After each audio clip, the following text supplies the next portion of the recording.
Mwah! I'm Scott. Carolyn. We're ready. Scott and Carolyn, I cut them off too quickly. They have a dog.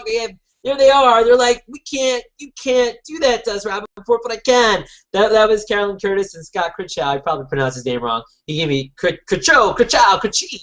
My name is Matt Rappaport. Welcome to another edition of Hangout Conversations with me, this guy.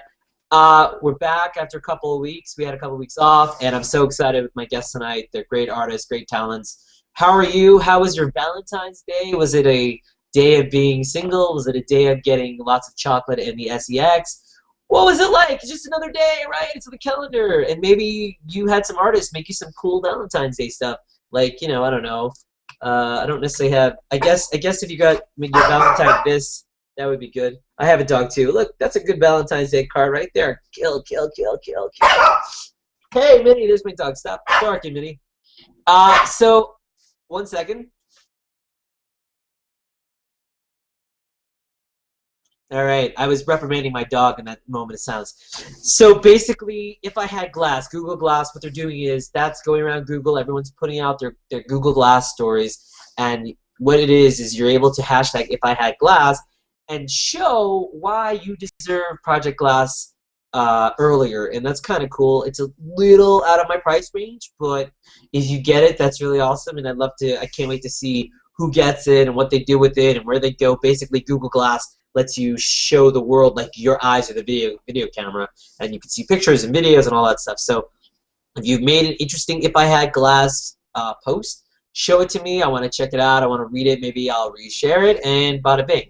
But tonight's guests, they are artists, and the piece that I just showed was Carolyn's, Clockwork Orange, of course, and Day of the Dead, I think, and very inspirational. And this is the lovely couple there. That's what they look like when they're not kissing or full of beard. And so they've been on Google Plus for quite a long time. I knew of Carolyn before I knew of Scott.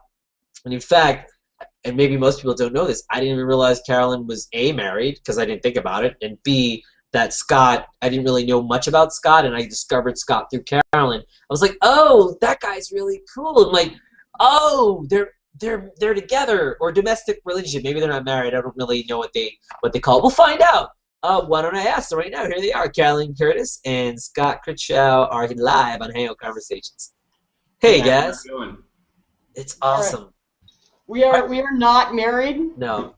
No intention. Not really. We have a dog with 3 legs. That's bad enough. That's a marriage right there. Welcome to the show. Thanks for being here, and thanks for wearing your beard. Now let's start. Well, why don't we start with the beard? Now both beards are made by Carolyn, even the one on Scott's face, right? Yeah, absolutely. Hot glue. Ooh, ouch. What was that process like? It must have been, yeah, your dog's barking out too. You have the same issue. What's your dog's name? Pabst. P-A-B-S-T? Yep, yeah. Is that because you enjoy the beer, or you just thought it'd be funny, or? Scott enjoys the beer. Scott enjoys the beer. I'm drinking some hot tea in my... coffee myself, but yeah. I like coffee when it's not acidy. He's like dealing with a dog. It's almost like you're dog napping. He's got him in the towel. He's like, let's go. Oh, our dog runs us. I know what that's like. Yeah, very territorial. And you made the hat too, or? No, I didn't. My mom actually bought this for me after I did the little run of beard art that I did, where I was just doing people's portraits of just their beard. And so, yeah, which was great. And in fact, I was literally looking around for pictures, and the first picture I came to was a chick with a beard. I'm like, oh my God, that's perfect. The one I shared, I didn't even have to search for it. I wasn't even. It's like, let me look at what's around on the web. Oh my God, right there, beard, woman. I think it was definitely the universe saying something. So you have the 3-legged dog, and did one of you paint the 3-legged dog above you? I did that, yeah. Cool. Give the camera raise. There we go. Whoa. And so, did the dog actually sit still for that, or you didn't really need the? No, I take pictures. I can't expect anything to sit still, you know. Not even Scott, right? No. No. And so the two of you met. You want to talk about how you met? I mean, this is a long time coming, the two of you. And this is the first time a lot of people, I think, on Google Plus that know you, that follow you, have even seen you in video form, I think. So it's pretty exciting. Yeah, it is. First hangout. It is our first Achievement hangout. unlocked, G+. Yeah, I mean, We met several years ago, and we started hanging out, and we come from two very different worlds, but kind of ended up falling together, and it works great. Okay, that's good. And so did you know you knew that each other was an artist before you fell in whatever you are in? yeah. I don't want to say well, I don't want to say the L word because well, We're in love. yeah. oh, that's not the word I was thinking of. Anyway. Yeah, I mean, he didn't tell me right immediately off the bat, but I mean, we knew, and then we kind of joked about it because neither of us had actually seriously dated another artist, so we didn't know if it was going to be weird, if we were going to argue about stuff, or you don't know how that's Well, you know you're going to argue about stuff. That's just a normal relationship thing. But Well, yeah, but Well, And how does... the situation is interesting because I went to school and I pay my student loan every month to say I have an art degree, and Carolyn didn't pursue that route. So everything she does in my mind, she does it wrong. She gets to the right results, but she does it wrong. So we kind of understand each other's weirdness of how we get to what we want to make, and it's a different path, but we get there. And so we're kind of supportive in that, like, I don't know how I can critique what she's doing because it doesn't make sense.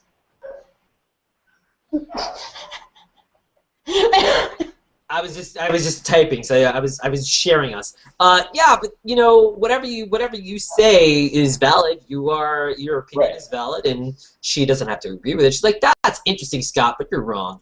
You know, something like that. So what?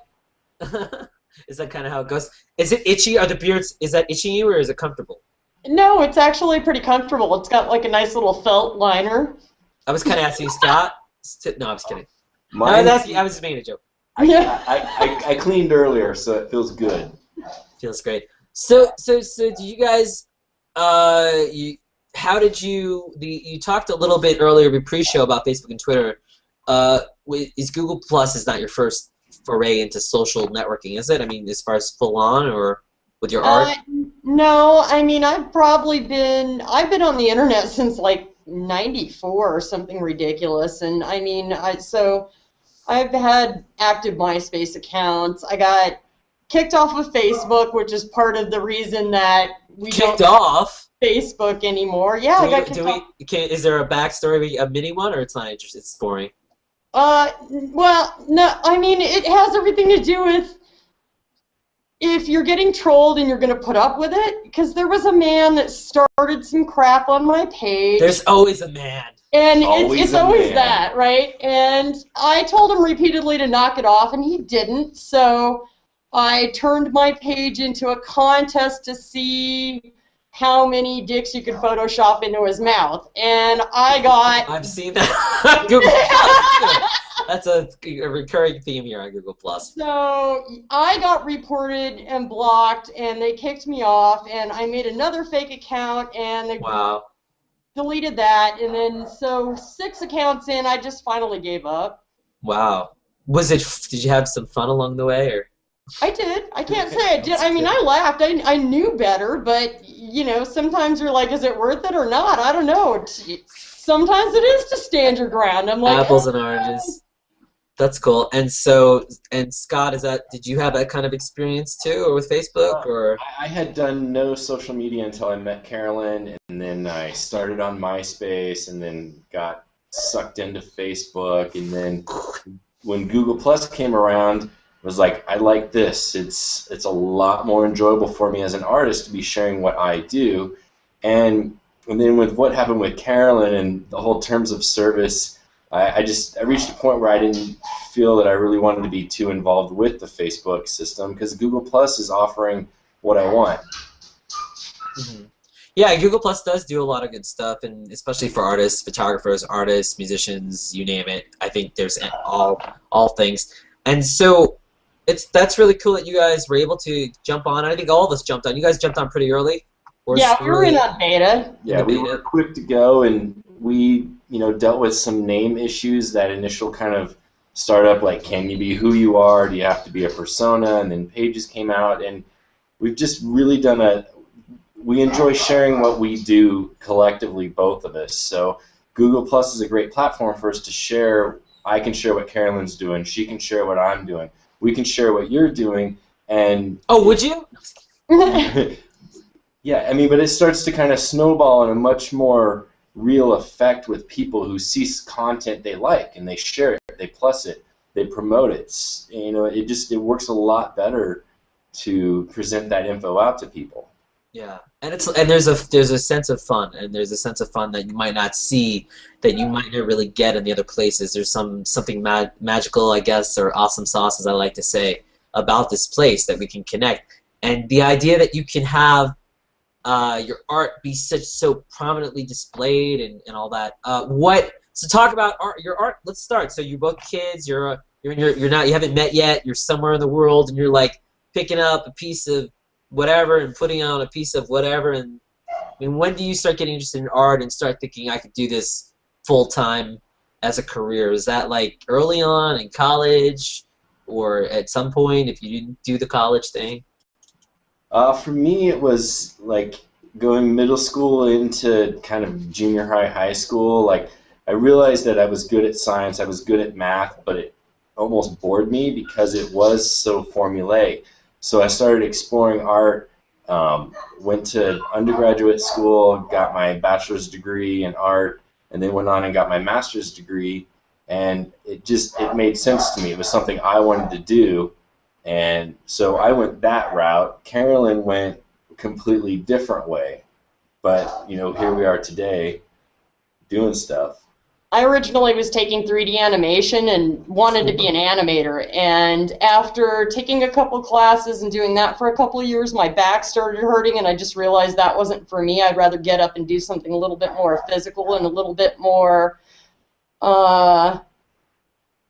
And what you're talking about, for the people out there, to even animate something that's, what, 2 minutes or 30 seconds, you could be sitting in that chair for how many days, weeks?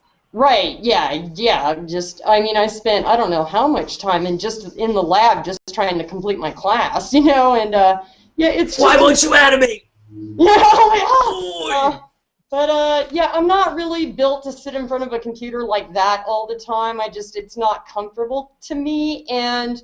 There's something I like about building art that I can actually touch and feel versus something that is electronic for me now. Yeah, so I get it. And so what types of art did you both start with? I mean, you develop as a person, your art develops, it changes over time. Do you remember your very first projects that were outside of you're like, this is the type of art you think you're going to do, and then or was it what you're doing now is what you started with? I can't imagine it did not. You know, I evolve constantly, and I hate to have to say that, but I mean, I wasn't doing the beard project even just a couple months ago. A couple years ago, I wasn't drawing people as skulls. You weren't? No. And so, I mean, it depends, because sometimes something inspires me, and that will make me run in a completely different direction, and sometimes that's the way you need to go. That's my mom, actually. Oh, cool. I just kissed your mom. That's cool. So tell me, you know, Tim Clary, who I talked to a lot, he's an artist. He was saying, and I noticed too. You have a style, obviously. One of your styles, Day of the Dead. Is that correct to say, or what would you call? Do you have a name for the style, or? No, I mean it's all based on Day of the Dead imagery. And how did you decide? You love it. You think it's cool. I mean, it's cool, but how did you decide to just run with that? To be like a signature. Well, I live in New Mexico, and every year we have a parade in the South Valley for it. And the first time I saw it, I came home and just wanted to draw a bunch of people as skeletons. It was just really, I'd never seen anything like it. I don't know, it just kind of instantly latched onto it. Awesome. How long ago did you say that was when you started the skeletons?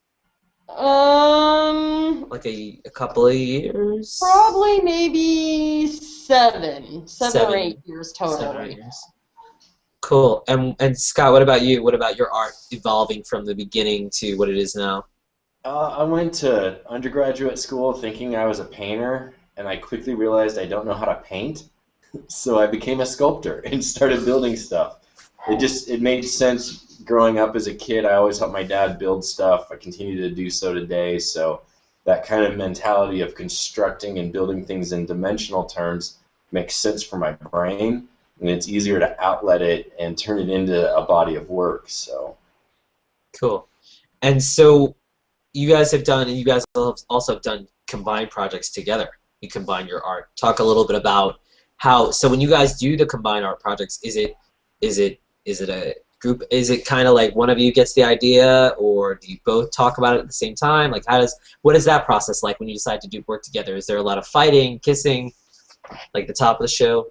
We don't really do a lot of combined work. It's kind of funny because our stuff is so completely different, at least in our minds, that it just one doesn't really correlate with the other. But when we started the tank project, when we started cutting out tanks, I had seen a really, really bad version of something like that, and I knew that we had the materials. I didn't know how to cut it myself, but I knew if I could convince him to do it for me, That helps. yeah, that it might be something that we could do. And I wasn't really sure if he was even going to go for it at first, honestly. when she showed me the first tank, the idea that she saw online was, it was a really simplified jack-o'-lantern. It was like, well, I've got a plasma cutter. We've got a pile of these tanks out that I've been saving to do something with. She's got a great idea. So the first few, it was kind of like Carolyn does the design, and I try to cut it. And then by cutting some, you have to go back to Carolyn and go, I can't cut that. That's too intricate. And so it wasn't any arguing it, but it worked together. It was that she does a design, I inform what I can and can't do, and then it kind of evolved from there, where it's fun when I get to see her come into the house, she's drawing on something, and like, can you cut this? It's a good challenge. It's fun. Cool. And do you don't by chance have, I mean, I personally, and you both sent me to Christmas, you've sent a lot of people, not just me, you've sent, that was a signature, and I don't know if it was just Carolyn or both of you together, but and Star Wars is big in your house. It's big with all of us here on Google+, and, you know, the Darth Vader Santa Claus, I don't have it with me, but you definitely sent me, and you got the droid on the back there that you sent me, which is really cool. And so how do you drew it, and then you use some kind of stamp, or? They're screen printed. It's actually in plastisol ink like you do on a t-shirt, so it's technically a t-shirt print on paper. Okay. And so Star Wars, so are you both huge Star Wars fans, or Star Wars fans, or? We're from the right age where all that stuff has affected your life, whether it's Dune or Doctor Who, or, you know, I think it's all there. It's all imagery of pop culture that we grew up with. So yeah, and even the picture of the dog above you has a pop culture feel to it. It has a cartoonish pop culture feel. That's cool. And then the other ones that I have on me, which I kind of showed all of them. I think I have more than this, but these are the ones. And I really love the Clockwork Orange. And I remember, I actually think I opened these either on my anniversary show, I think. I was up for like 24 hours or something, and I opened them. And then, so there you go. And your sandwich in the middle. Then we got the sandwich. She's like, look, I don't have a beard. That's weird. Yeah, let me make a big screen. Oh, boom. All right, there we go. So, what is, so as far as art and the internet and social media go, how have you seen your own work, your own audience, your own art, how have you seen it, the people interacting with it, change from what you were used to? Because you've been on the internet since '94, and now with this audience building and all these people around you, seeing your art, commenting, perhaps buying it, receiving it, how has that interaction changed, and has it made you think more about what you're doing with your art in relation to your own audience? Yeah, because I mean, when I got on Google, the thing that I liked about it is it was kind of the first time that I was able to kind of break past my initial friends and start networking a little bit further. Yeah, and actually getting out there and meeting interesting, cool people, and worldwide on top of that. You know, it was really a little bit harder to kind of get out there on Facebook and really kind of network with people. And when you do something like what I'm doing when I do the Day of the Dead stuff, it's a culture that's technically not my own, And so, right? So, Right. But I mean, when I have Well, I think so. I don't know your whole family history, so well, I'll take your word for it. But I mean, it's really interesting because it's it's a tradition that's from Mexico, and so when I have fans that come to me from Mexico and tell me how much they enjoy it and how it's like a refreshing look at what they've always seen, that means a little bit more to me. It's a little bit more entertaining. And what about you, Scott? I mean, the funny thing too with Scott is I actually found Scott's sculptor page first and thought, I think I kept typing his name and that's what came up, and I thought, does he not have a real page? And then today I actually only circled your actual person page. Today I had your sculptor page circled, and I was like, oh, all right, I went backwards.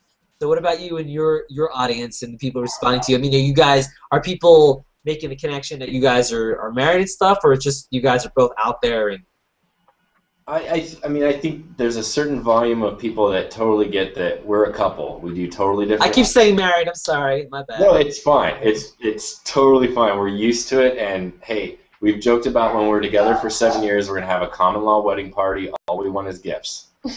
So that works for me. Right? We don't need legal documents. So for me, the Google Plus has been great because people are interested in what I do, and as a sculptor, process is part of what you do. Is you have to take things, merge them together, and build something. I'm an additive sculptor, so to me, to be able to share those like hints and pieces of things that are coming, and have people get excited about that is super engaging for me.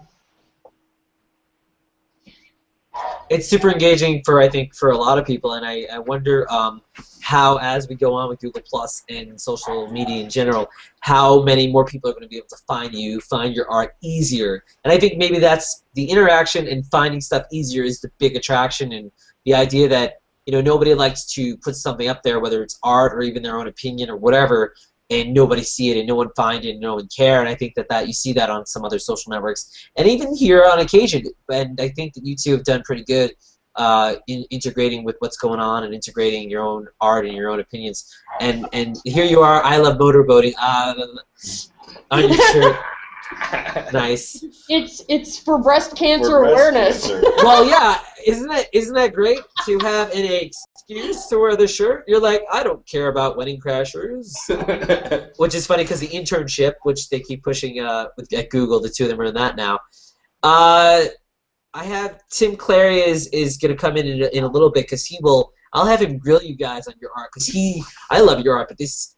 Like, well, I had him last night at Hangout. He was a little tipsy, so he was like, "Oh, I love," so he was a little inspired. He's been killing me for that. But what about the art world? So you have the online world, but what about the offline world as far as presenting your art? How's it going, and what is it like to get it out there? I don't know if you do shows or galleries or people just come to your house and you give them popcorn. I don't know. It's kind of a mixed bag. I have a lady coming down from a town a couple hours north to look at some chimeneas this weekend, which are these still outdoor fireplaces that I build. I have a solo show opening in April at a local gallery, so I've kind of got my bases locally covered, getting stuff out there. So cool. I should have said to you guys. I don't even know what you have a laptop. I should have said, I don't know if we can do this, but I should have said we should take a tour of the art in your house. I don't know if that's even possible with the Wi-Fi or the broadband, or if you want to grab stuff.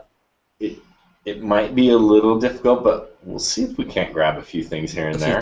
All right, yeah, because I'm guessing the fireplaces are all far away. They're outside in the dark. In the dark, yeah. We could always. I made a Matthew. Oh no way! That is so awesome. I look like Elvis Presley. That's what I thought. That is ridiculous. How did you do? What? I'll scan it later. It's crayon, but. Oh my God! How long did you? That is so cool. No, I made this today because I knew we were doing this. So. Oh my God! You didn't have to. That's so cool. Thank you. Can I see it again? You just said Oh yeah, baby. Yeah. That's cool. So how did you? It's almost like. Did you use my bathrobe photo? Or it looks like a bathrobe a little bit. Like it could be the Elvis. Is, but I made it blue. It's cool. Blue, like blue Hawaii. That works. That's really cool. Well, thank you so much. And maybe if you, I don't know, I would love to have the original copy too. We'll have to work on that. Yeah. Oh man. So how many people on Google Plus have you drawn? I mean, you've drawn so many people. Do you have a rough estimate of 100 or no idea? I don't know. I really don't. I mean, because I started it as my 365 project this year, so I'm already up to 54, but that doesn't include like the 90-something people I drew last year just on Plus, so I have no idea. So you talked a little bit about online identity, and Wenchkin is what people know you as, and it's what you sign, Wenchkin. Do you want to get into the origin and history of Wenchkin? That was a party a long time ago, and I was being kind of drunk and obnoxious. I was just a kid. I'm all of 5'3", but I can be really, really loud if I want to. And some guy stopped and he pointed and he started laughing at me. And he said, "That's cute. I'm going to call you Wenchkin because you're kind of like a Munchkin version of a wench because you're not big enough to be a real one." That's kind of awesome. And you're like, and he probably thought maybe he was insulting you, but you were like, "That's awesome." Yeah, I'm like, yeah, I'll own that. You know, I don't. Like, no one wants to be a wench, but if you add the sweetness to it of a munchkin, munchkins are sweet, right? Well, and it wasn't being used on the internet by anybody else. So. That's really cool. And so, Scott, did you also have some kind of nickname like that, or? My first MySpace account was Mr. Pewter Snobberson.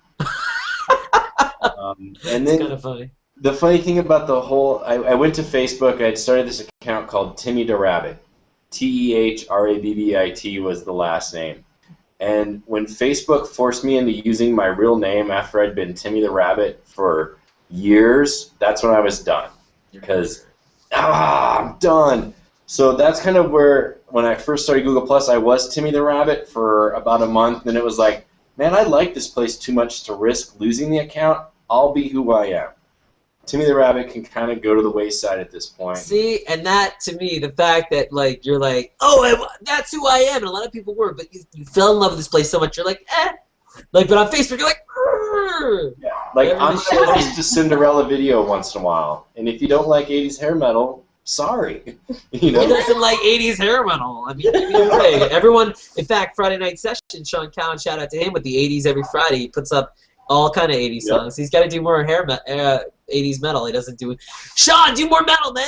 Do a 80s metal, Megadeth, and yeah, you name it. One guy went by Dave Mustaine, and I don't think that was. I think he tried to say that was his real name because his father was like a big Megadeth fan, so or something like that, which is cool. Tim Clary is cracking up. That's probably just a bottle of wine. What? So I'm reading some of your profile. Pastafarian minister, and let's see. He's certified. It's certified. In the house.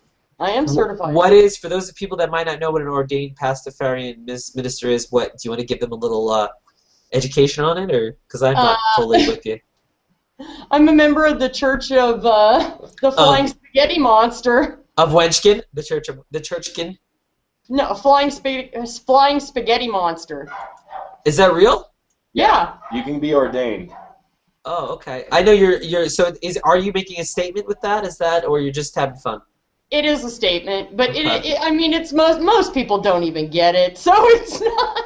No, at first, I think that if you wrote ordained Flying Spaghetti Monster Minister, that would be totally clear. That's what I thought when you said that, but I don't know. You're an artist. That could be real. You're in New Mexico. There could be that people. There could be right next to a meth house, like Technically real, right? I mean, anything is real. A foil stamp and a signature on it. So that's all you need. If you say it, and especially if you put it out there on the internet, then it's true. You're gonna go find it. She's gonna get it. Yes, that is awesome. So.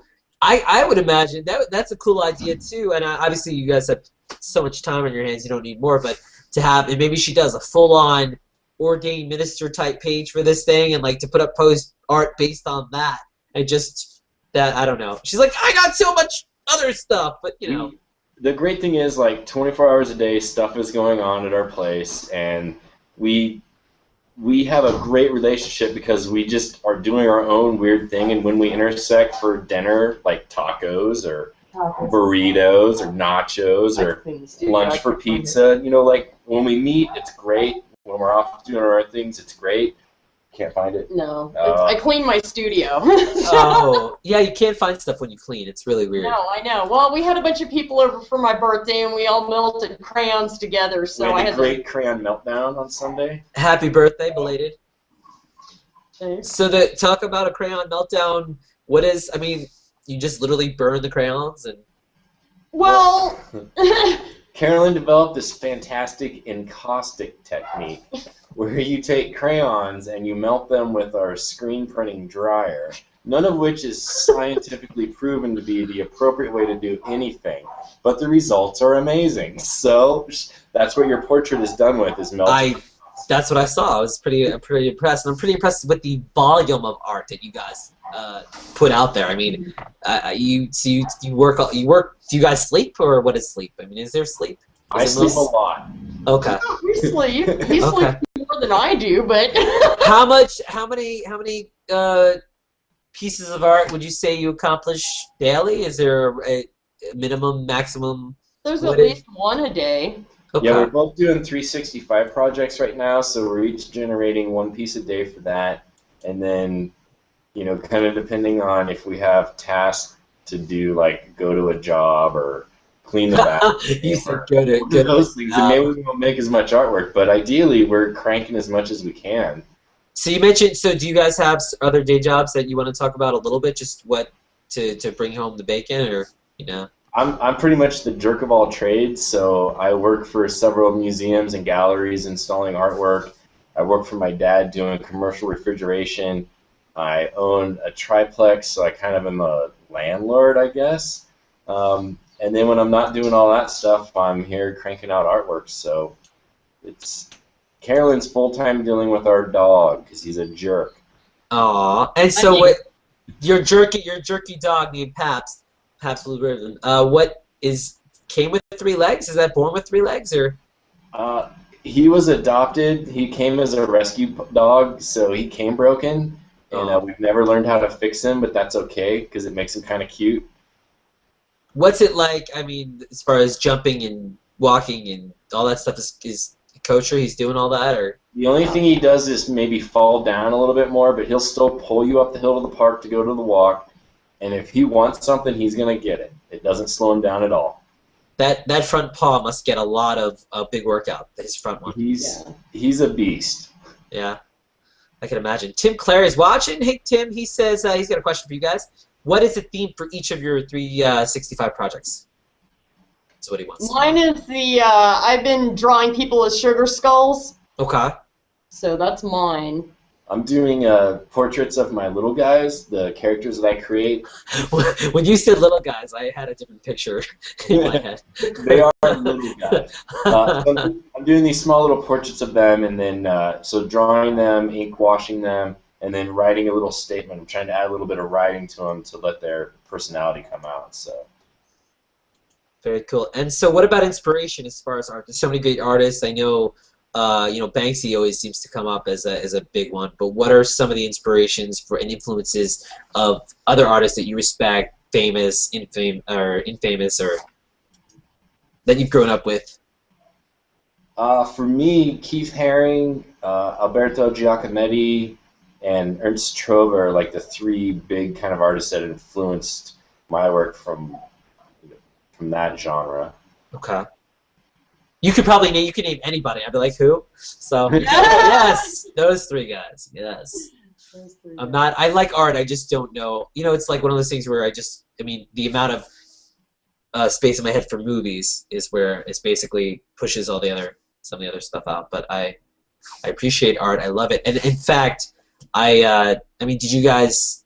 What is Exit Through the Gift Shop? Is that a movie that you guys enjoy? And yeah, we've seen it. I think the idea of the graffiti movement is somewhat, it's a weird genre to deal with because you're trying to take something that's meant to be on the street and then potentially take it into a gallery and turn it into a high-end item. You know, you saw artists like Keith Haring doing that in the 80s, and Banksy's, bringing a political side to it, which is great. I mean, I think it's interesting stuff. There was a story the other day about there's a gallery in Miami that somehow acquired the wall of one of Banksy's pieces in London, but the wall is now selling it. So it's almost like it's kind of like he did this. It seems hypocritical, but then again, it seems amazing too, and out of body that they could go. He does this thing, which technically is, I guess, it's illegal, and they like, no, it's worth, and then they take it off where it's supposed to be, and I mean, what do you do with a wall? I guess you just put it. Where do you put a wall? I guess in someone's house or in a museum or. Well, I mean, you see artifacts displayed in museums of the wall of the Alamo, the wall of this, so it becomes both an art object and an artifact at the same time. So it can totally be displayed. It's weird though to disjoin it from its creation. But someone who paints a painting on a canvas on an easel in their studio, if that ends up in a gallery and then ends up in someone's home, is it that much different? You make a good point. What do you think, Carolyn? Do you think it's that much different, or? No, not really. I mean, they're lucky they can get away with that, honestly, that they were actually able to redo that and remove that, because there's a million other things that I think that I would rather remove, but, You're like, you want a wall? What about about that nice table over there? Right. That's crazy. And so is your apartment or your it's a house? Is it full of your art everywhere, or other people's art? And we kind of have our art in the front room where we're at, because we kind of entertain guests, and I want to show myself off. But we have a hallway that's just filled with stuff that we've acquired from friends and other artists we know, a lot of people from Google Plus, and we've kind of filled the rest of the house with other people's stuff. So cool. I'm going to invite Tim Clary in here. Here we go. He's aching to get in here. There you go. But he's a big fan. I'm a big fan. So talk about the response. So you guys sent out these Christmas cards, and there was Secret Santa going on too. Talk about how people responded to your envelopes of joy. People were posting photos and.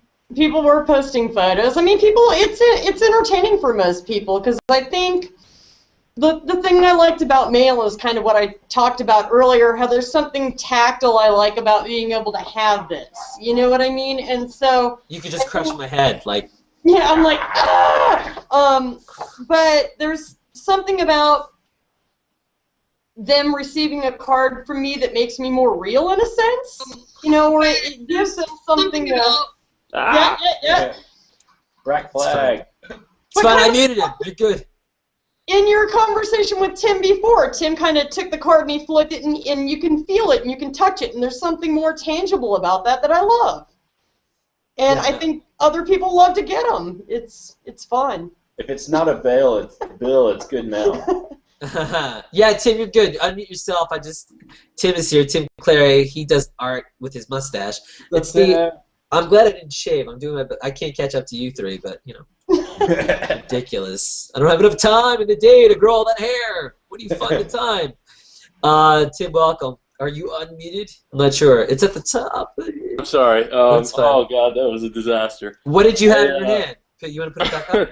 I couldn't find the window so I had both audios going there. That was nuts. It's fine. Anyway, sorry. Put up back what you had in your hand. Yeah. This was Brack.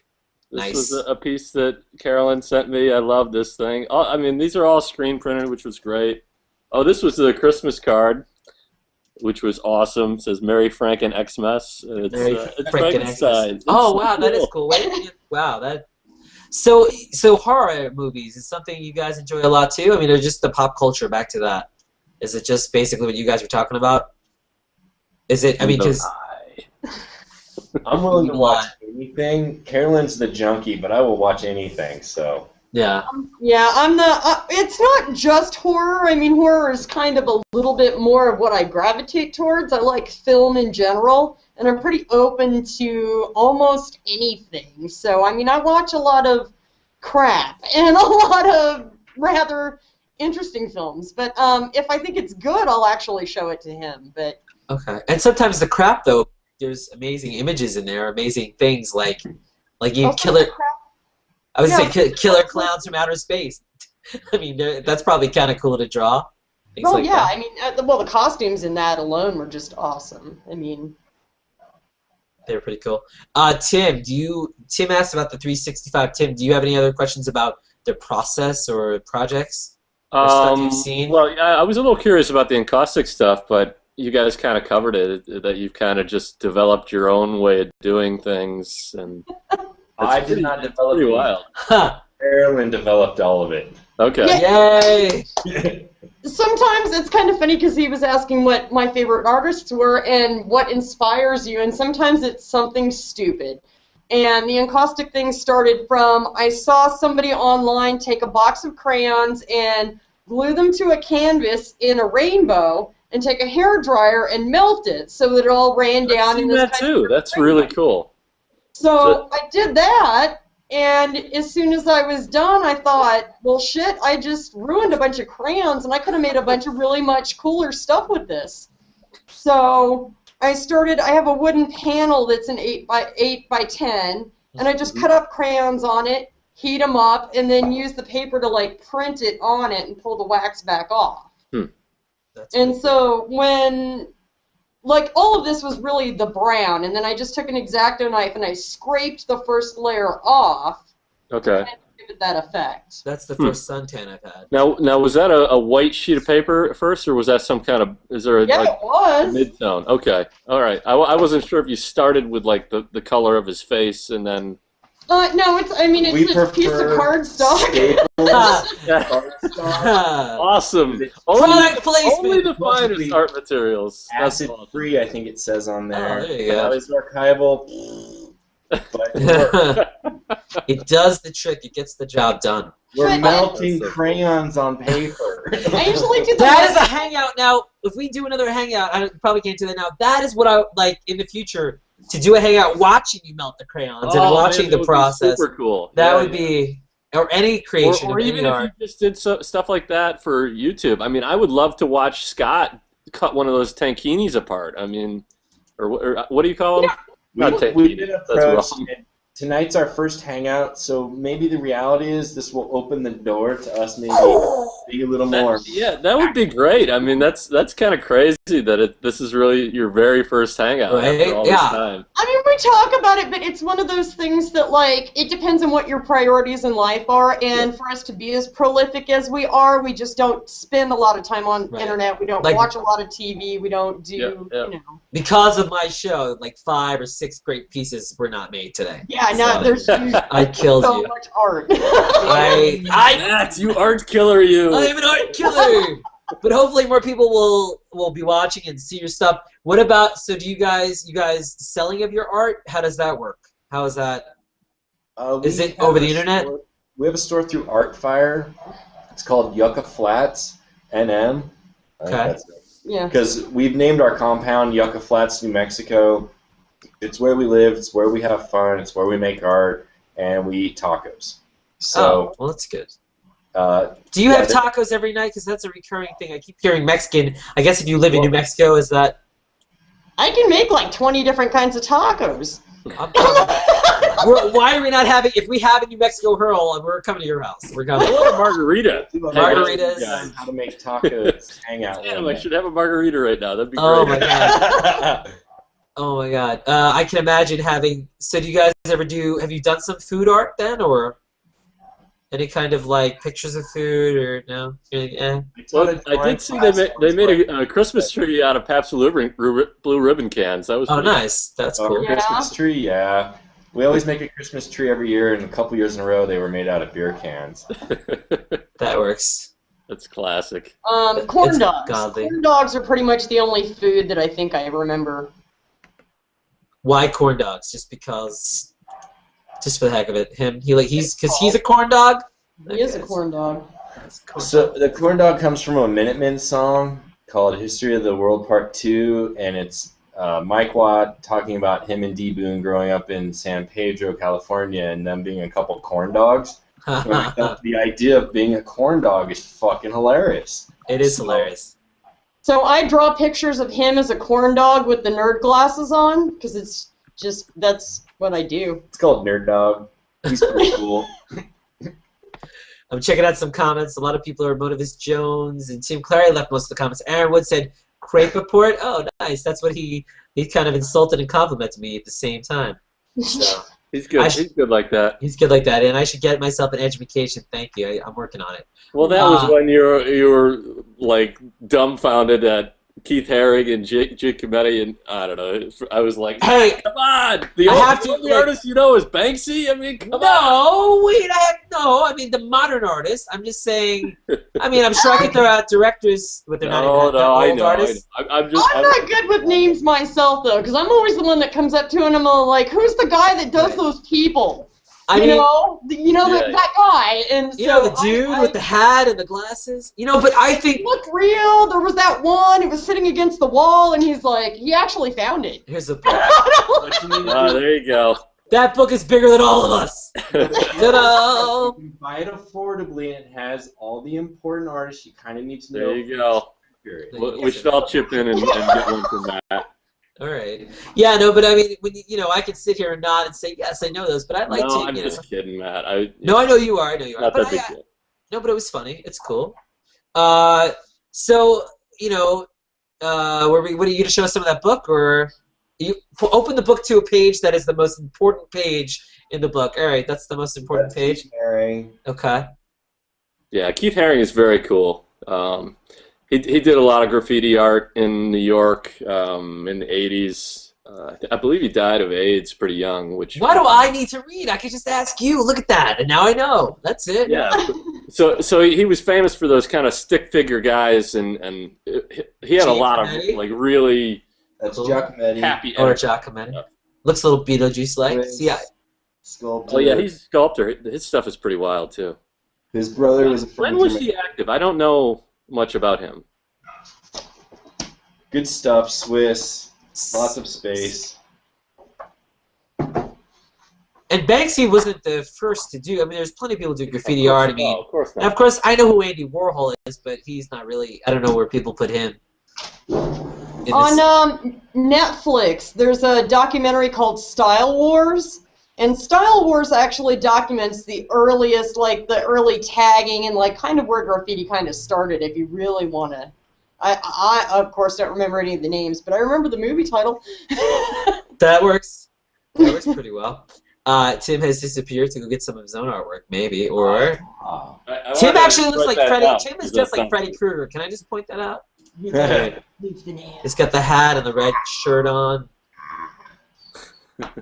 Nightmare. What about movies? I mean, you're a junkie. Do you have any favorite directors? I mean, there's a lot of, when I think of art, I think of, there's a lot of, like, someone like, David Lynch, and there's a lot of people that are just out there with their vision and their movies. Are there a lot of, any specific directors or things where you're like, you sit there and watch it and, like, you have, like, 50 ideas afterwards, or? My favorite is, he's kind of crazy, though, and he's only made a couple movies, but Alejandro Jodorowsky. Okay. Oh, that's yeah, I'm familiar with. I know him from his comics work. I mean, he wrote a lot of comics. Right, and I do have a lot of the old heavy metal magazines and some of the other, and that is probably more his imagery is so whacked out and so out there, and it's not like anything else that you're going to see in most cinematic experiences. If I had to watch one Jodorowsky movie, what would you say? Yes, for the people out there too. That's hard. All right, you can make it two. Well, I mean, Holy Mountain is really just symbolically like the craziest movie I've ever seen, but Santa Sangre is a little bit easier to digest. Oh, you're going to have to spell that last one. What was it? Santa Sangre. Santa Sangre? Santa Sangre is on Netflix also right now. Oh, cool. SANTE space SANGRE. Cool, and we'll post that. I'll post that in the comments after the show. If you're watching on YouTube, we'll post it. I've heard of him, obviously, from the comics, like I said, but I don't think I've ever seen any of his films, so I'm definitely going to be checking that out. Holy Mountain is just so far out there. It's really interesting. But you have to watch the. It was recently digitally remastered, and so that's really the one that you want to see if you really want to see what it was intended. Yeah, maybe I can get that as a.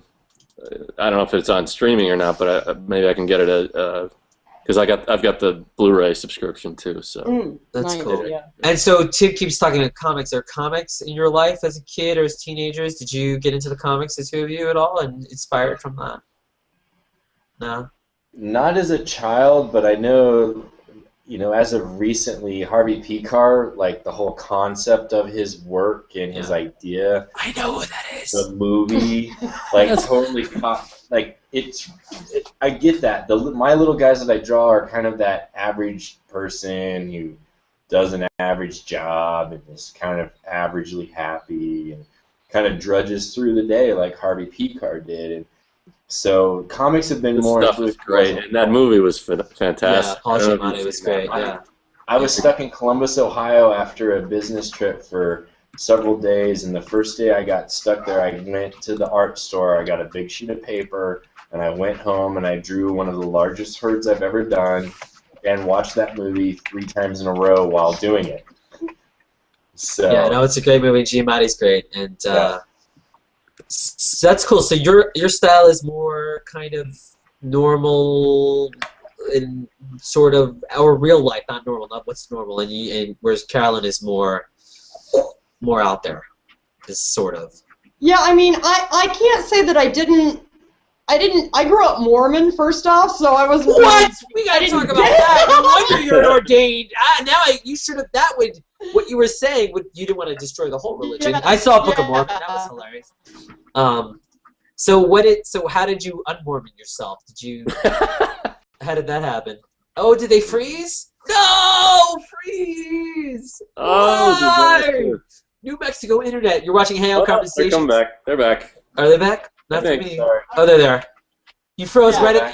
I think that was the Mormon church that froze you. Like, that must have been a sign from above. They're like, how dare you? Joseph Smith would be rolling in his grave. Damn you.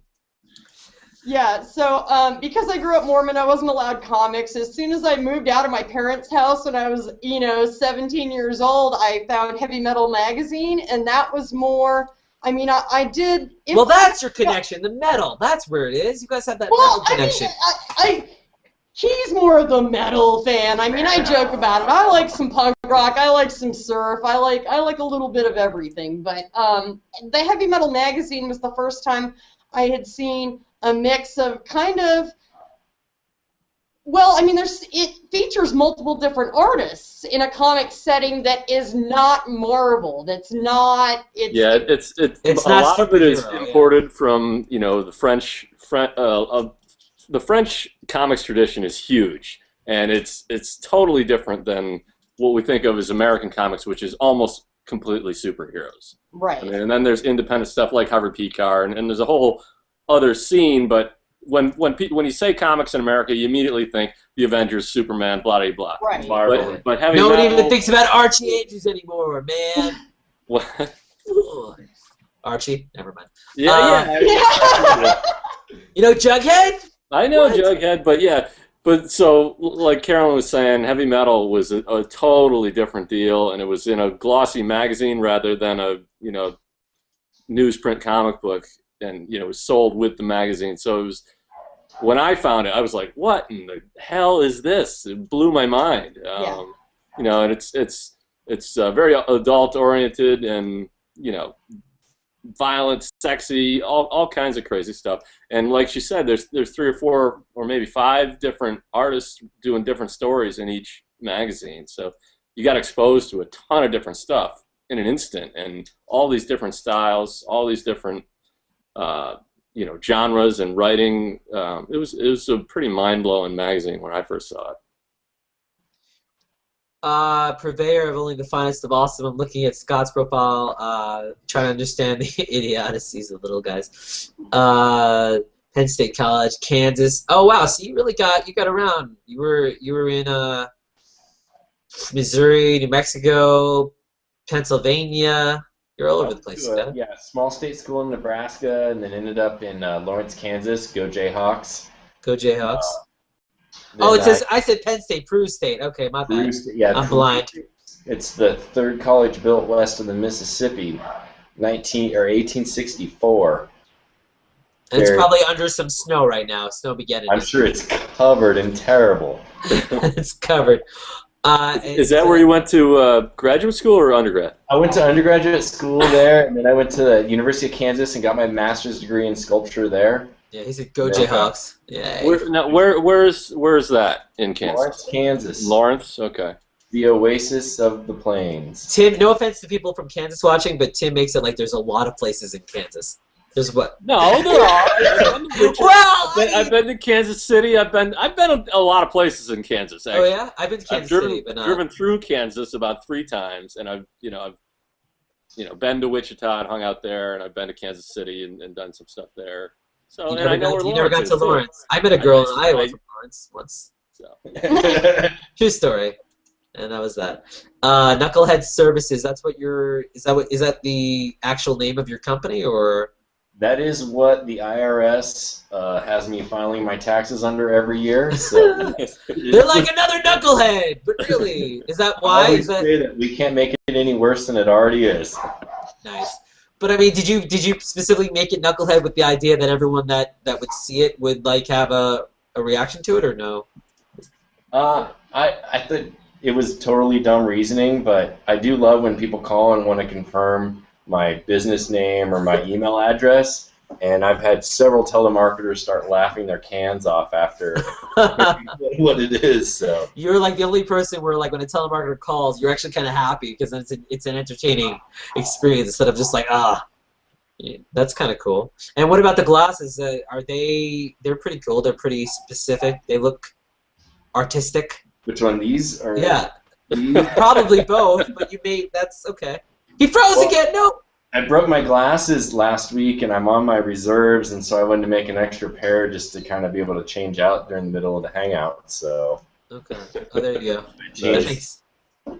Do my Grammys impression and change my outfits. You're Beyonce. You got a PBR going there too? He does. It's all part of the They didn't name that dog for nothing, man. I'm gonna go get some cheap beer too, then. I like how everyone. He's like, I got all kinds of beer, cheap, mid level. It's all back there. There's a few more in the fridge if anybody wants to come by. I would grab some. So there's so much art going on on Google Plus. You know, Tim, Paul Rustan does body painting, Cliff Roth does speed painting. There's so many different kinds of art. And there's so many different websites for art. Is this the discovering people and other artists? Is it just been blowing your mind? There's the Coors Light. Cheers. Okay. Yeah, I don't have any PBR, but Coors is. I've got other forms of water. Salute. Salute. Yeah, what is that experience like, meeting other people that do art? Google Plus has been great because I'm more interested in a lot of stuff that. Wait, you care about stuff besides art? What? Google Glasses. Yeah, that'd be sweet. Glasses. Give Google Glasses to artists. I would love for us to get a set and just pass it off. Like, I get them when I'm drunk, Carolyn gets them when I'm not, and we just see what happens. That makes sense, because I would think that'd be fun. Just like you get an art project that keeps going from artist to artist, that'd be cool to create. Like, an hour. Yeah. It's like, that would be a great project for if I had glass. 24 hours, 24 artists, they each get an hour. I don't know how you would do it. Oh my God, that'd be amazing. That'd be really cool. Amazing. I would love to be going through my welding goggles and like letting someone safely see what I'm doing. Oh, that'd be incredible. You know, I think it'd be great. It would be really cool. When I went out to San Francisco, it was like 6 months ago or so. It was last May, June, whatever. And I stayed with Lucas Johnson, who's a musician and a recording producer, and stayed at his studio. And I had a GoPro camera, and he strapped it on his head and started playing his bass and working like, I don't know. He has so much buttons and gizmos and things that he's making all this electronic music. So he was recording the whole thing, and you can see the whole video is like bobbing his head to the beat of what he's doing. It's incredible. I haven't processed it, posted, but I'll share that with you guys sometime. It's like Cool. 20 minutes of him just going to town. But that would be so cool to see that live for everybody, you know? If you, Right. There's a certain sense, I think, that when more people have the glasses, and if everyone could have the glasses, I know they're a little expensive, but just the idea that, like we talked about the art, talking about the art. it costs about as much as my car. Right? They're not cheap! Damn you! But Thank the point, goodness for cheap beer. thank goodness, yeah, exactly. That way you can still have beer and ramen noodles. But yeah, but just the idea that, you know, like we said with your art, when you guys are creating art and you guys are doing your art, the idea that you guys can have the glasses on and switch it on, and hopefully there's Wi-Fi or whatever, and you literally can just push a button and do everything on air with your art, and it can all get out there. I think And that what- would be so much fun, you know, to have a hangout but not have to sit and Right. but to be Right. active with it. It'd be amazing. Right. I don't know. Right. I mean, I don't have a webcam on my ancient computer, so like, I mean, people are constantly asking me how you do like the crayon thing, and I'm in there trying to do photo tutorials, and it's hard sometimes because I'm like, how do you draw a line and try to do this with your left hand while the heat is still going? And it's just, it would make everything a lot easier. You know, but- Yeah. And if they figured out the interaction part, but just the idea, if you just put on the glasses, everyone's like, but I'm asking you questions, and if that's not figured out, you're like, well, I'm just with my glasses and working, and I'll talk to you later, you know, and that's, you just in the zone. And then to see what it's like to be in that zone is really cool, you know, and of course, musicians, the idea that, like, we're literally, we're seeing, like, the audience and a microphone, like, the whole time. and the amazing thing about what Lucas was doing was it was all improv, you know, you saw him actually creating. Right. In this, you know, I mean, in the video. So yeah, I got to share that to you guys. Like I said, it's rough and it's long, but I'll just give you guys the raw link later tonight. That sounds like a song. Tim Clary always singing. All right, I'm gonna do this wrap up here with a couple of questions. I usually do this G+ wrap up. We'll wrap up, and then we'll start a new Conversations Plus where I'll just hang out and chill, have some paps, and then go to sleep or do art or whatever you need to do, and show us more pictures. But so, right, a couple of questions. What is the favorite part for you guys? Since you guys don't hang out, in fact, most people say Hangouts. You guys, favorite part of Google Plus for you guys, each of you. Just the volume of information that comes from different areas. It's not just art. It's not just science. It's not just technology. It's writing. It's creative. It's tech. It's everything. And I like getting a little bit of that from all these different people who have passions. Yeah. What about for you, Carolyn? I mean, in the way that Plus works, because it does work differently than other social networking sites, it's interesting that, like, you can see things in your stream that are not necessarily people that you've circled. So I've been inspired by a lot of things that I maybe might not have seen otherwise, that maybe not, you know, that I definitely wouldn't have seen on the other site had I not been thrown out of there. But, you know, well, there is crossover. I mean, occasionally you do. People have multiple. But yeah, that's really cool that we're able to discover so much. I mean, we were able to discover you guys. I mean, there it is, Tim. Yeah, no, I mean, There's there's no way without Google Plus that I had ever would have found your art. There's just no way. And we've met so many really, really interesting people that we don't think that we would have networked with any other way, any other site, because it doesn't work like this one does. Yeah.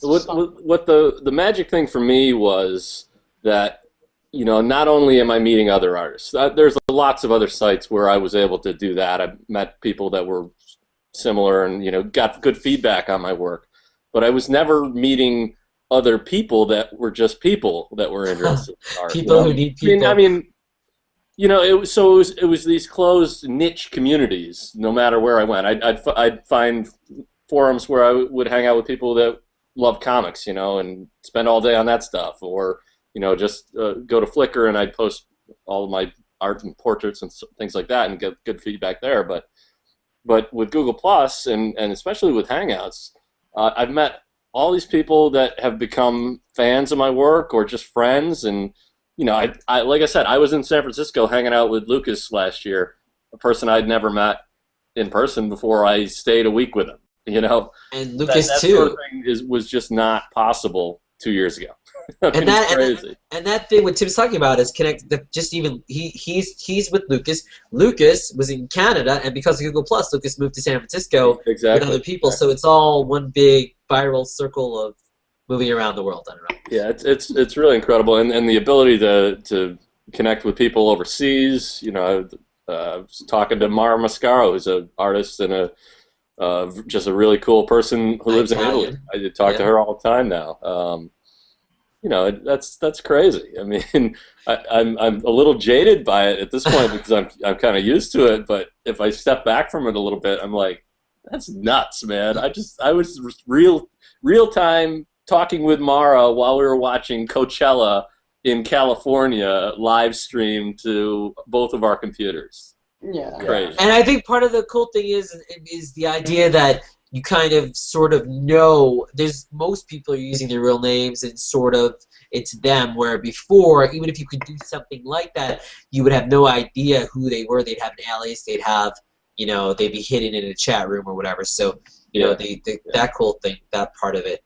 All right, cool. Favorite, so the next part, features. Is there a feature, you guys are artists, is there a feature you still, Google Plus has so much, is there still something that you would love to see here that's not here that would just make it even more awesome sauce for you guys? I always complain about adult controls. Okay. And I mean, I've gotten a little bit better trying to post things just to not safe for work circles or trying to deal with it in other ways, but it would really be nice to me to have a little bit better control over some of the kids that I think are watching me, that I have some concerns about some of the artwork I might want to put up. That's not really, there's a gray area for me between pornographic and what I think a 13-year-old should see. Okay. And that should, and that makes a fair point, and for it to be your call or Google's call, I mean, it's a hard thing to make the call, because it would be nice to be able to, to either make your account adults only, so that if somebody circled you, they would have to, go through some process if they were under 18, Yeah. Right. So, something other than, I mean. So it wasn't on your end to be the police dog for everything, It would be easier to deal with. And our friend Paul. I don't do a whole lot of it, but I do life drawing, and I've posted that stuff, and occasionally I've been like, I don't know if I'm going to get hammered for this. And, Paul Rustan went through a lot with his body painting, yeah. I think it should be a thing where you should be free to post what you want to post, and I think it should maybe be up to Google to decide who should be able to see it. Because if you decide, but I mean, at the same time, you don't want porn streams, obviously. So yeah, I don't know. But I'm talking about art. I'm not necessarily talking about pornographic. Yeah, I'm all for free speech, 100%. Yeah. We should be able to say whatever the hell we want to say. I mean, and you gotta stand up for people that will say the worst kind of bullshit if you have that as a real attitude. Yeah. So everybody's entitled to their opinion and should be able to say it, for sure. And what about you, Scott? What about a feature that would help your experience? If there was a way to have a keg tap come out of Google Plus. I'm just saying, I put my tokens in. Keg for you. Are you listening? Get on, Carolyn. It's important. It is. If only there was an app and a feature and Muhammad Mansour, get on that extension. Right. Give us an extension already. I want the beer tap plug-in. There should be I want the right on the computer, taps. like a USB. It's just tap. So now that you guys have experienced Hangouts, usually I ask, when you think of Hangouts, what's the first thing that comes to mind? But now that you guys are in the Hangout, what does it make you think of? Is there anything like it? My sense is we're going to need more costumes to continue to do this. We were up for that challenge. They do have one beard. I tell you what, Carol, that beard Viking hat combo is amazing. I mean, it's awesome. Where did you didn't make that, did you? Or? No, my mom sent it to me for my birthday. That's incredible. And there's a bike. I just saw there's whoever made special. that get their name, Matt. We need to plug the Viking hat lady maker, whoever. Called That's Beardhead. amazing. Yeah, Beardhead. Beardhead. There you go. Beardhead. Love it. Yeah, I saw a. Beardhead.com. There was like some kind of Vikings TV We special have coming several up. options. This was the choice. That's Nice. awesome. Oh, show us your So sweatshirt. choice. I It's see a troll. luxurious. I see a. What is Tim Shin must be proud. Raise? Oh, look at that guy. Oh, it says FPF, but look at the. Open your beard, baby. Oh, Fuck yeah! FPF. Why not? Do it one more time. I gotta get a screenshot of that. That was Fuck great. Yeah. I got one. Screenshot. Awesome. Nice. That's So awesome. that's that's interesting too. So to me, the F word's the F word. But even that, people go, "Oh my God!" Like, I mean, you wear that. You wear that out in public, the FES shirt? Oh, yeah.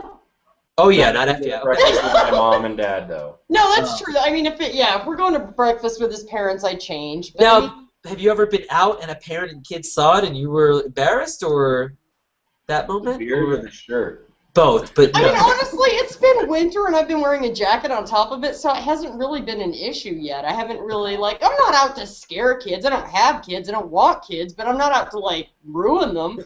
You know? Right. Although that beard might help. What? They're like, "Mommy, why is the woman with the hair and the?" Well, the first time I put it on, he was like, "That's not sexy." You are a liar. That is really sexy. Clarify. That's because she was wearing too many clothes, is what he meant. That's what he meant. No. Not too many clothes. No, not enough clothes. Yeah, no. My whole point, though, you Island Motorboating, which was a great shirt. The two shirts. So just this idea of what's acceptable for people to see and what's not acceptable, what's risque and what's not risque, and I guess if they see it in person, they see it just that one time. Online, they can continuously see it or save it if they needed to save it. And so yeah, it is interesting, and we did have Google Plus as 18 only for so long, and then what about all that stuff you put up that you were like, oh, it's 18 plus, I don't have to worry about it, and then all of a sudden 13 plus, you're like, oh my God, I have they could do a search and one of my old posts can pop up. Does that kind of thing? You don't know. So that's why I say you just post what you want to post, and I understand feeling this responsibility. You could drive yourself nuts if you tried to police every thought with the idea that a 13-year-old kid is going to see this next post. That would just drive you crazy. So. And I personally feel 13-year-olds could. I mean, everybody's different, but I feel like PG-13 movies, they stretch. Oh yeah, there's a lot limits. Of language, cursing, nudity occasionally. And, tons of violence in a PG-13 movie. Give me a break. I don't know, and whatever. Well, it's just an interesting thing because we don't believe in censorship. So what is appropriate? I don't want to be the guy who causes you as a parent to have to explain something to your kid. Aww. Right or wrong, I don't want to be the guy that put that out there.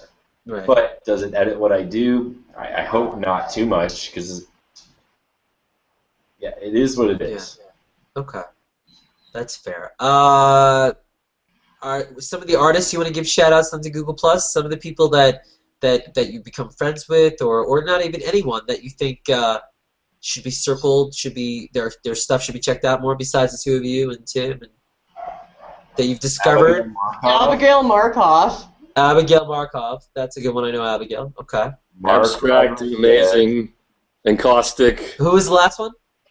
Mark Rodriguez. I mean, there's certain He's great. He's been on the show. He's loved since beta. There's certain people that we met at the beginning that we still kind of maintain that, if we had the money, we'd go fly out and meet him tomorrow. Or, Mark has been a real great supporter. We love him. He loves us. We love Abigail. Samantha Villanueva, or however you say her last name. Yeah, that's good. It's close. Screwed up in a very Hispanic way, but, I don't like The Villanova girl. Yeah. Love. Yeah, there are a lot of great. Mark Rodriguez is great, and Isabel 14 they do the movie Mashup Tuesday. Oh, yeah. Doing a lot of projects. I think I love people like that, and like what you did with the beard thing that are really giving back to the community with your art and making it fun like that. Scott and Keith Kramer are like that. I mean, they're not real artists exactly, but they just do these great fun things that are inclusive. I mean, everybody's an artist, really. I mean, everybody if you're create anything, it's a work of art if you want it to be. So I shouldn't say that about Scott and Keith, because some of the stuff they've done it's just amazing. And they're so quick with Photoshop, yeah. I really like, people like that, and even Matt with putting these shows out there. This really gives a lot of value to this space, to Google Plus. So thank you. I'm awesome. gonna cry. No, no, I appreciate it. Man love. Group love.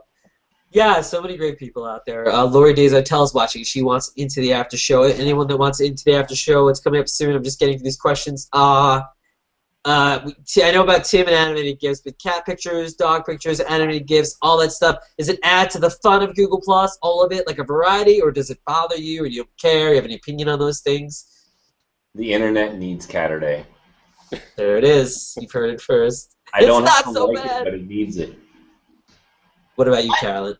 Yeah, I don't particularly care, but I almost got jumped in a thread the other day for saying I didn't really care that the internet was made of cats. But, so I don't yeah, but dog! I'm like... Well, so this is how I see it, and people, argue. To me, I love dogs. Cats are good, too. I just feel like Catterday represents more than just cats. There's something, like you said, it represents animals. It represents just fun, I think. Well, no, and it does, and it's more than just Catterday. It's hashtags. It's being able to trend things that are fun just for absolutely no reason. It's Macro Monday. It's Travel Tuesday. That's what's great about. Oh, go through all the. I thought you were gonna do the every day. If you want to do something, you can find a day to do it. You can find a daily project. You can find some way of getting. Ginger Thursday, always a good one.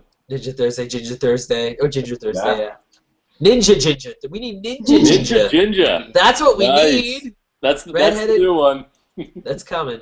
Star Wars Tuesday, so many of them. We love it. Marvin Shervington, he has a page, really great. So we did talk a little bit about whether you still Facebook, Twitter, LinkedIn. Is there other art sites, since you guys are all artists, are there art sites you still use regularly that you depend on, that you look at, that you visit, or not as much anymore? We use Blogger. Okay. I use it for my 365. Carolyn uses it for hers, and we have one kind of like with our shared stuff. So, it's. Do you guys still get the same level of interaction on that, or is it more even, or before Google Plus and after, or I don't know. I'm just curious.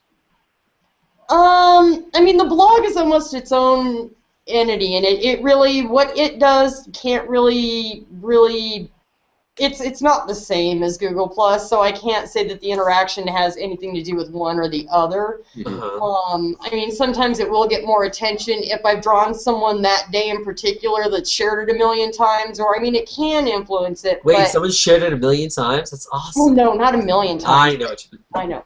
But, honestly, the blog, in a way, I have other viewers that come to it from other blogs. I've done blog hops with other people, and work that I've done in the past with Skulladay.com, because they're a great supporter of mine for years, and I've supported them, and we love them. But what's your blog link for people for that blog specifically that you're? I think it's what is it? It's yuccaflatsnm.blogspot.com. Yeah. Okay, we'll find it. And actually, and I noticed, because I have a bunch of bloggers too, what they've done now is you could physically tag people into your post, and I do it every day. Yeah, it's your blog post. Yeah, which is, I don't know how that works. If you tag someone into a blog post, do they get a notification saying you've been tagged into a blog post, or no? Yeah. And what it does is it allows you, when you share it, it automatically is gonna, you can share it straight to Google Plus, and on I have a separate blog for my Scott Krichau blogspot.com. I totally effed up your name so badly. Krichau?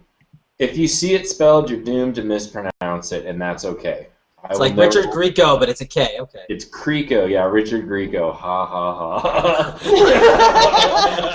I have to make a reference. There you go. Well, I get it. I got that a lot of this in. So the nice thing about Blogger and the integration is that you can format a longer post that when I share it into the Google Plus stream, I'm not assaulting your stream with this big giant image, this big giant everything. It's, hey, if you care, go look, but it's not a mile-long assault of information. So yeah, that makes sense. That's a good thing, good way to look at it. And Animal. Oh, what about social? I mean, any Instagram, those kind of things, like the Instagram and the they have all these things now. Vine and Cinemagram, and on your phones. Do you do any of the art stuff? I'm using Instagram right now. I actually really like it, and I'm using it more for sketches and some photography stuff that I do occasionally.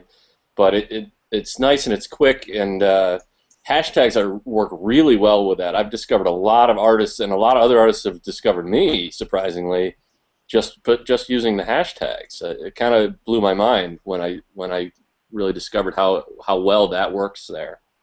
So what about you guys? Are you guys know any do you have smartphones? All the way. Google Plus all the way. Snapseed, which they bought, which is attached to Google Plus. Right, but I mean, if you post publicly to Google, you don't really. To me, I don't have another reason to go stick a photo somewhere else in addition to, because I can already access. So I don't like. I mean, I had my day where I had to, sign up for every site known to man, and I just don't care anymore. I am simplifying at this point in my life, and I don't need all the 5 bazillion little other things that I can't remember to log into, and I can't remember to check every day. But and one of the recurring themes that we see here tonight too is hashtags. Everyone you've all 3 of you hashtags. They've helped you. And so some people, everyone's different. Some people are like, oh, I hate hashtags or this and that. But it seems to me that like, if you are not using people are like, oh, I hate seeing posts with one hashtag or a lot of hashtags, but I don't know if there's a better. Well, they're not going away, and right. they do actually work. So.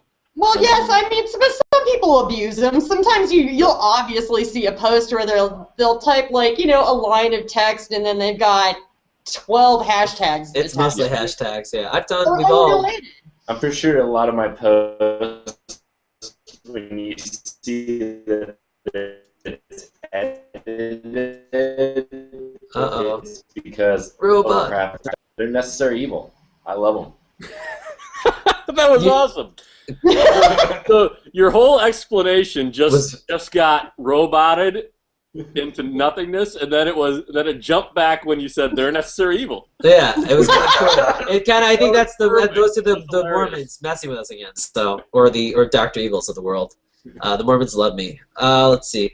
What about something that happened to you on Google Plus that really blew you away that you couldn't believe? Was there something a story or something happened to you? You're like, whoa, this is what? Woo! Is there anything like that moment that you had, or on Google Plus? Yeah, you've been on it for so long. Did you have? It was the day when Carolyn sent me an email that said, probably the day we put on the SUL. We have a great check mark by our names.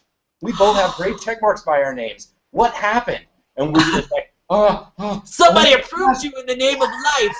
You're like, life is good. We've been verified. We don't know what we did, but apparently it was good. So we ran with it. Obviously, I'm still breaking the rules because I'm still not verified. I don't know what that's all about. Oh, not that I'm butthurt. Not that I'm hashtag butthurt. I would like to. A little hashtag butthurt. I would like to ban the use of the word butthurt. It doesn't. No one likes. No good comes. It is a bad word. I'm sorry. No, it's fine. We love you. Yeah, but I mean, it's because too many people misuse the word trolling. So it's. Would you like to give us an education a little bit on trolling, Carolyn Curtis, right here and now? I mean, trolling originally was trying to piss people off or trying to put something out that would goad people into angrily saying something. And people tend to use the word troll now for anybody that pisses them off. And it irritates me because people are always going, oh, I just got trolled, or oh my God, you're trolling me. And I'm like, no. Right. So what you're saying is people have to develop thicker skins maybe on the internet? Yeah, I'm surprised how many people really just take everything personally and get offended real easy. It's kind of sad sometimes. Sad. Yeah, I mean I think everyone has a different, we're all different. Some people are medicated. Well, that's true. Some people are bearded, like you. Very bearded. Tim is playing with his fireplace right now and giving us some heat. Thank you, Tim. It's a visual. Oh, and we see his nice back. So you have the fireplace project, and he's got a fireplace. What would you? Can you, using Tim's fireplace, talk a little bit about what you would do to it to make it a little bit, or no? You cannot. What is this fireplace project? What are you talking about? Wait, keep it. Our stuff's meant to be outside because it smokes a lot, and it wouldn't be good inside the house.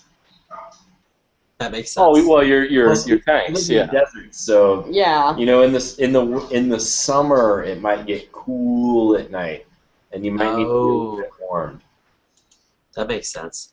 Well, I can't thank you guys enough. If there's anything that you know, we're gonna do an after show because a lot of people keep bugging me. I want to get in there. What's the deal, man? So, you've been great. I hope you had fun. What plugs, people watching, how they can find you, your Google Plus, and your websites and your home address, whatever you want to give. If you Google us, you'll find us. We're in there on everything. All our stuff is on Google platforms. So that's it. Hey, Kit Cameo says hi, and he's got a question. Carolyn, Yes. What is your favorite meme? Haha. Oh, that's a hard one. Something with beards. Something with beards. I don't think there is a real beard meme. I mean, for a while it was Irma Gerd, but you know. There was, yeah. Oh my god. Irma Gerd is pretty funny. It's funny how they evolve. Oh my god, it's Irma Gerd, you know. So. Right. I mean, I think I relate better to Rage Irma Face. Gerd, burglars. Did you say Rage Quit? Rage Face. Oh, Rage Face. Oh, Devo Face. Yeah. Devo Face. Devo Face, That was yeah. pretty funny. Very cool. Well, thanks for joining me, and thanks for I'm glad we're all mutually circled, and we can do amazing things. Yeah, this is awesome to finally be able to talk to you guys. This is really And thank you so much for I mean, just getting art from you. I'm like, give me your address. We'll send you art. Oh yeah. And then actually, this one I got. This one you sent to me. Yeah. Geez, I don't know. Late last year. Early last year, rather. And this kind of blows my mind. Can you tell me what was going on here? What's this? Honestly, because you actually might have half a clue what I'm talking about. Sorry. No, I'm serious, because this is kind of because we talked about Heavy Metal Magazine, because we talked about a lot of things. One of my favorite artists from Heavy Metal Magazine was Philip Droulet, and he does these really amazingly detailed buildings with all these little creepy faces in it, and for the longest time I had this fixation on just trying to draw things and fill as many faces into it as I could and create these guard-like figures, and these are the guards that they're actually tattooed on my back. Oh, can we see really? that? Wow. Yeah, I don't know. The bag. Oh my god. Oh, look at that. Holy cow. Wait. Oh, wow. Oh. Look at that. But, Wow, that is an amazing. Wait. Did I get a picture? I was trying to. okay, hold on. Oh. There's more. Oh. It's fine. Down. Lower down a little bit. There we go. That's amazing. All right. Wow. How long did it take? I got it. How long did it take to do that?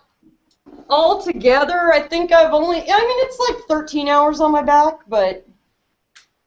Wow. Were you drunk during that, or? No, you can't do that. No, Oh, you I can't go drink, and right? sober. Oh, okay. Just because you bleed more, and it's... Yeah. I don't want to bleed more. But 13 hours, that's a commitment. Was it you? Well, not all at once. I mean, Oh, I okay, did I was a couple of checking. different sittings. Yeah, no, I didn't. I was like, power tattoo, I'm going to sit here. But no. You should. Why? You could be doing art at the same time as getting your back tat. You could I'm busy. I mean, to focus. it's tough to focus. It's tough. Yeah. I bet. That's That was. really cool. Thank you for sharing that with us. Yeah, definitely. That's I an didn't even amazing know. tattoo. Surprise! Scott, where's your tattoo, Scott? You want me to have to take off my pants? Oh, all right. We'll save that for the after show. We'll wait till All right. later. We'll wait till the after kitties are asleep. After. Hey, Kit Cameo approves of your Irma Gerd meme approval. He likes that one too. All right. Thanks for joining us. I'm not sure who will be here next week. I might have a chick of a rock singer who's a fashionista. I'm working on that. And plus Tame and Oscar special on Sunday with Jane. We're going to watch the red carpet and maybe make fun of people. I don't know what we'll do. We'll see. Look at that. Whoa. We're nice people. There's the art from Carolyn Curtis. Find Carolyn Curtis and Scott Krichau. Not to be confused with Krichau, Creature of the Night. And then I guess to sign up, everybody on the count of three, we'll all go over God. Ready? 1, 2, 3. Oh my God!